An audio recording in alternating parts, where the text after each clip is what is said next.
today. Wow, that would be awesome. Okay.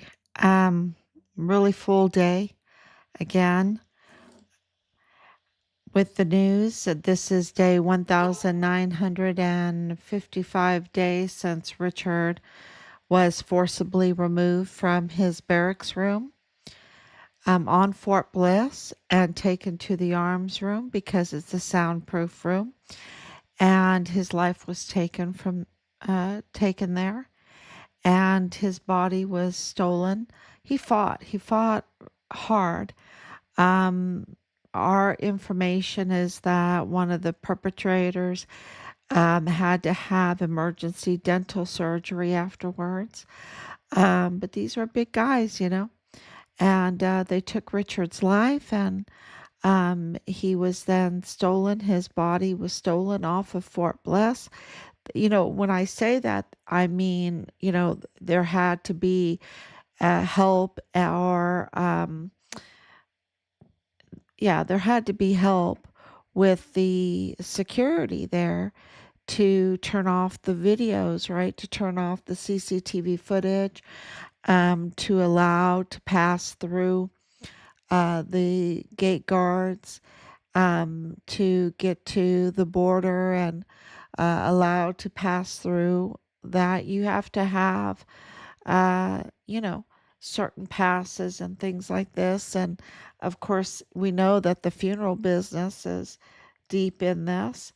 Um, we know individuals that work for the funeral business and mortuary affairs are deep in this, or suspects, right? I mean, you have former CIA, yeah, I think so too. CID agent Tavita Nusa, who had his badge revoked, but his brother is Solomon Anusa, right? Major in charge of mortuary operations on Fort Bliss. So they had absolutely loads of people because they needed those people in those special places to do their trafficking, right? So they did have that in place to move Richard's remains. It was absolutely possible, and it absolutely happened. And we have the um, the whole board of inquiry admitting that you know Richard is no longer alive. And then we have, of course, President Trump taking it to the fullest step that matches. Of course, President Trump is very, very careful. He's not just going to say things, right? He has to back everything up. Um, so, so of course, his letters are a huge force within the law enforcement community and the intelligence community, because it absolutely, both of his letters, we received two letters, both together corroborate everything that our evidence had shown. And of course, they have even more evidence. So it was that, Richard was forcibly taken, uh, and taken to the arms room. He lost his life.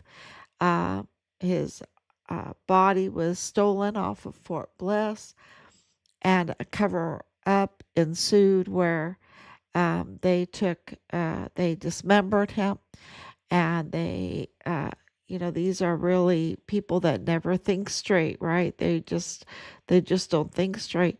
Um, Dismembered, and they're trying to cash in on him because they're greedy, cash in on him in every which way. And his remains, partial remains, end up, of course, in Juarez, and at we believe all the evidence is at Plenitude Crematorium. Um, so, we're waiting for all the uh, remains to be identified. They're very, very slow on that. And it's because they're implicated, right? They're implicated, and now we have this magnificent, and I'm going to explain to you a little bit about the cartels, and because you can't get away from it, it's all over this. And we were told over and over again, people would call us and say, "Oh, the cartels are not involved. The cartels are not involved." And the first time we heard that, we were like, "Okay, the cartels are then involved because they're telling us it's not. They've been lying to us from the beginning, so they're lying to us about this, and the cartels are involved." And sure enough, they are. They are very, very involved in this. Um, billionaire cartels involved in this. Um, so it is really uh, important to understand why what was happening. Um, why would they go to such lengths to shut Richard up? Right? Why would they go to such lengths? Um, and everything points to those letters, right? The letters that President Trump sent us that absolutely confirmed that Richard was a whistleblower, that he was more than a whistleblower. He was like a whistleblower on steroids, and that his name is indelible. Okay, that is a strong statement coming from President Trump, and it tells you a lot. And he absolutely notified us that he's trying to get accountability and the fullest penalty for what they've done, which is the death penalty. That needs to be on the table. He concurred to that, and it, and Richard Halliday and President Trump are very tied together. They are so tied together because Richard was President Trump's whistleblower at Fort Bliss on the border. On the border. Everything about President Trump's policies and his entire campaign was about the border wall. Remember the big trouble that he got into for saying that he's going to build a wall and make Mexico pay for it. He got into so much trouble, like that was some kind of racist statement, instead of saying, wait a minute, we are being sucked dry. We have a deficit. We have a deficit, and it's making our country poorer. So we need to build a wall, um, and the making Mexico pay for it was an admission that he knew that there was a lot of fraud going on and extortion out of the American coffers. Okay, so it had nothing to do with race. And a person like President Trump, he's been in uh, entertainment, and his financials are so absolutely jaw-dropping, because he has property everywhere, all over the world. So you can't have that, negotiate with people all over the world, with, every religion, every race, every, you just can't. And he is just absolutely not what they want to call him, because he has property everywhere. Why would he want to have tower after tower after tower right there in Seoul, Korea, right? In Seoul, Korea. Um, why would he? It's Korean there. It's Korean. It's probably the most, when you go there, because I've been there many, many times. It is just so Korean, right? It is so Korean. And here I come with, my blonde hair, and, you get a lot of people talking to you, a lot of people that, because they're staring at you, because you stick out. Um, it's very Korean there. And,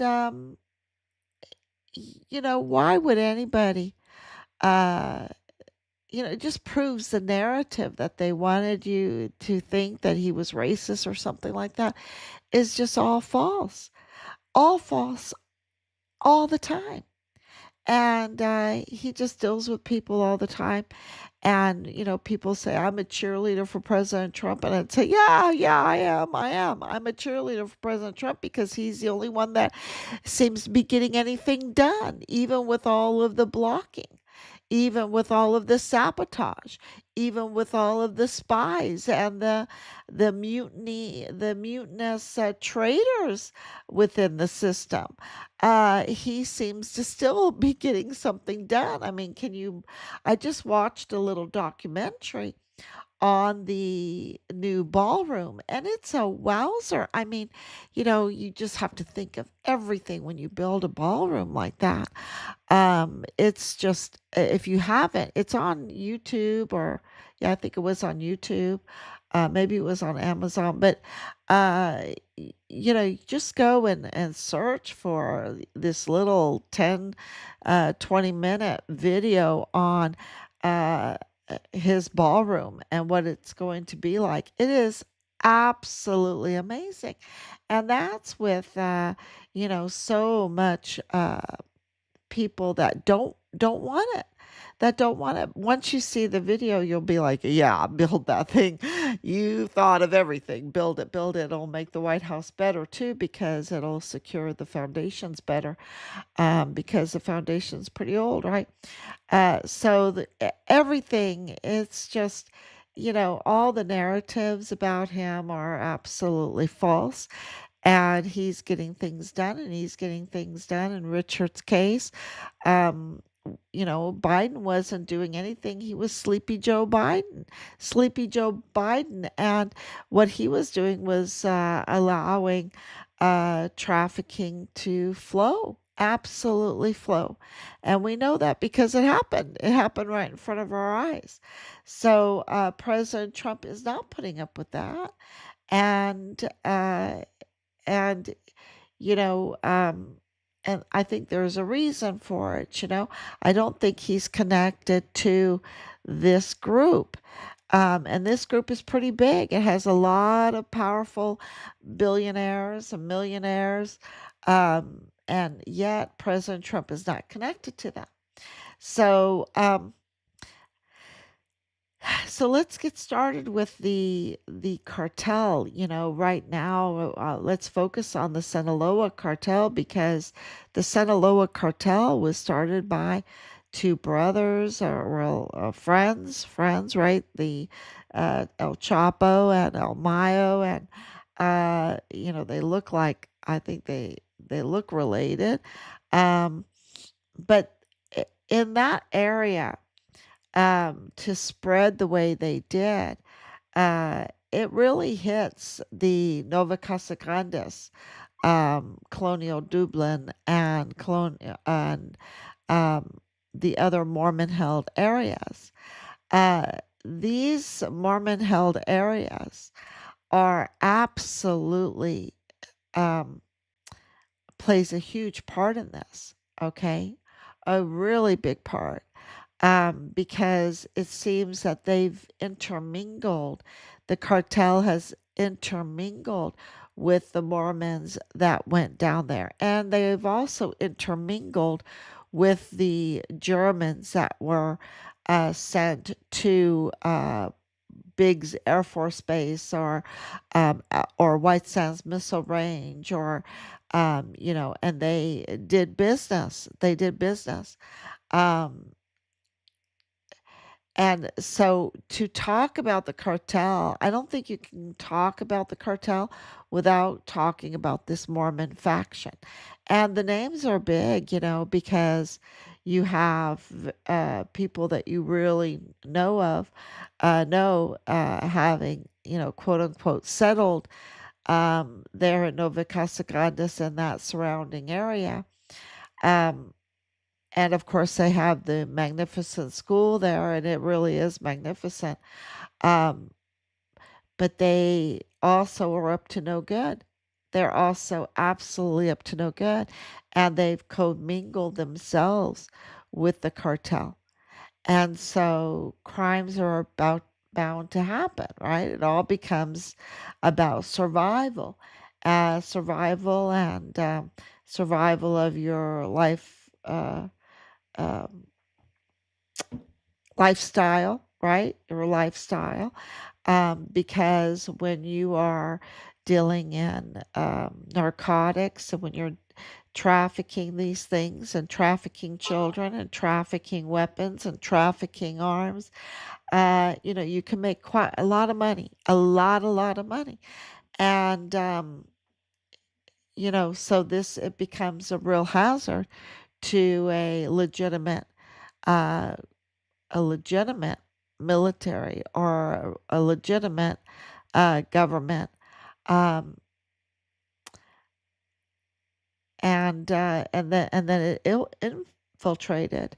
It has infiltrated, and we know that it's totally taken over Chihuahua. The cartel, the Mormon faction cartel tied uh, network has taken over Chihuahua, and it has uh, huge connections into El Paso.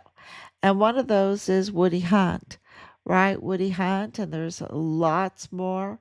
And in Richard's case, of course, there's Connell Witten and the FBI, and Leilani Hart, and Tavita Nusa, and Dallas Hart, um, and it, Mormon or not, Jonathan Ambrose is absolutely tied to them because of Danae Katzen, right? So there's an overwhelming amount of people that are part of this Mormon faction. And if you're part of the Mormon faction, you are connected to the cartel because they've intermingled over the years with their intermingled with marriages and everything, um, children and everything. And so you can't talk about one without the other, right? Um, so that's why you have, like, if you do forensics on El Maru Campos, Galvan, her mother, and so many of these other individuals that are in power, they all score very, very high because they've been intermingling all these decades, and they have these positions of power. And of course, today I release that there is an article out that is just a wowzer that really calls out something very, very important, that Plenitude Crematorium is connected to this drug trafficking and human organ harvesting and trafficking. Um, that is huge news, huge. So everything that, with Richard's name has been uh, totally vindicated. And so where do you go with that? If the cartel has infiltrated in our government agencies and government organizations, and Richard was reporting into our military, and you have to have somebody in human resources that square that away, that they end up in El Paso. I mean, one of the pictures I put up, someone commented, Dallas Hart, that's a specialist. That was a specialist rank. And you're saying that he's a platoon leader. And I'm like, yeah, and I probably shouldn't put that picture up and explain it better. Um, but I think that picture just shows his face before he fixed it up a little, um, and maybe it was because of being hit in the mouth. Um, but this is he was enlisted before he became an officer, And, we know a lot about that because of our military experience. He knew somebody. I'm going to tell you that right now. People pulled strings for him and protected him. And I did communicated with his coach, his football coach, because Dallas Hart played football. And I knew right away by the response of the coach that this was absolutely no good person, very fearful. There had to be cartel involved. There absolutely had to be cartel. So the cartel connections are, well, we know that Governor Maru is cartel, right? She's a Chapitos um, a part of the El Chapo's group, right? She's the El Chapitos. And, uh, you know, when you have a whole government, a whole state government that is cartel, then you're having to deal with a cartel um, every day, right? You're uh, and as an American or as a negotiator or whatever, and I think that's why the negotiating moved over to another person, and has the um,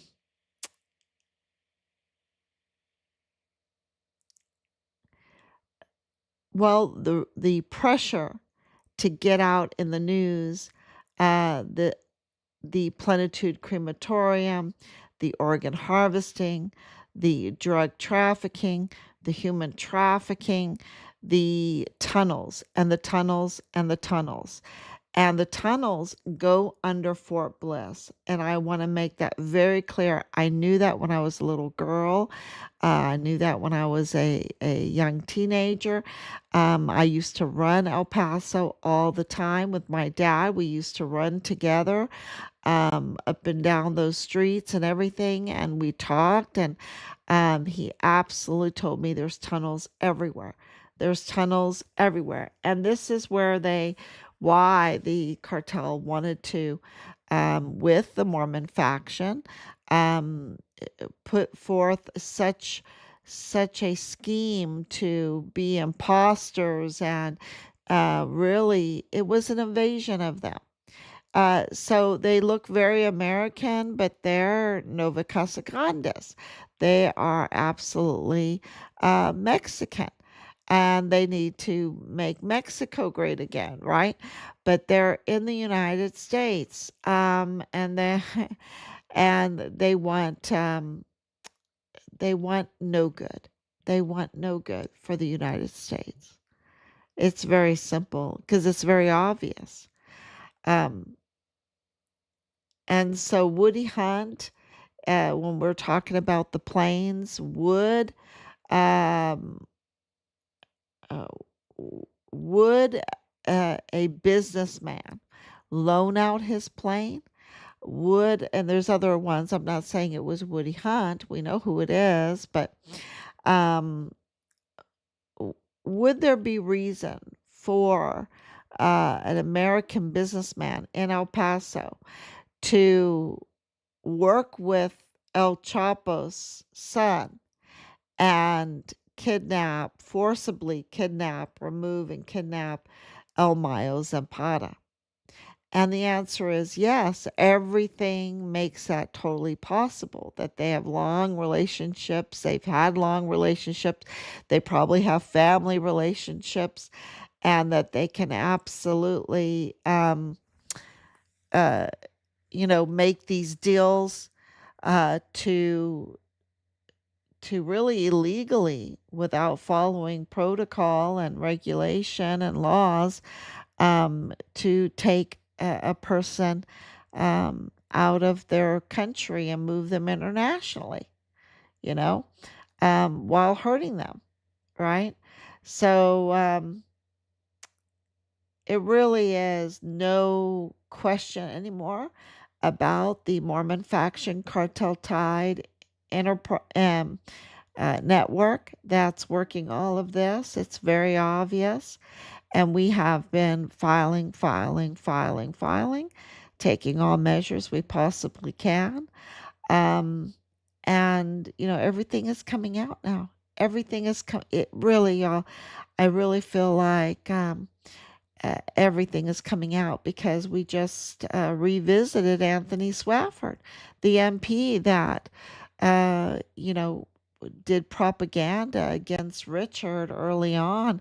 And when asked who told him to do that, he said guard mount, which is Sean Bernabe, right? Which is Sean Bernabe. At the time, he had the skin in the game. So the cartel even reach onto Fort Bliss. That's what I wanted to say. The cartel reach onto Fort Bliss, and its um, power is growing. Right? Got to wait a little bit. Power is growing. Um, to get the prosecutors in line, because right now we don't have a prosecutor.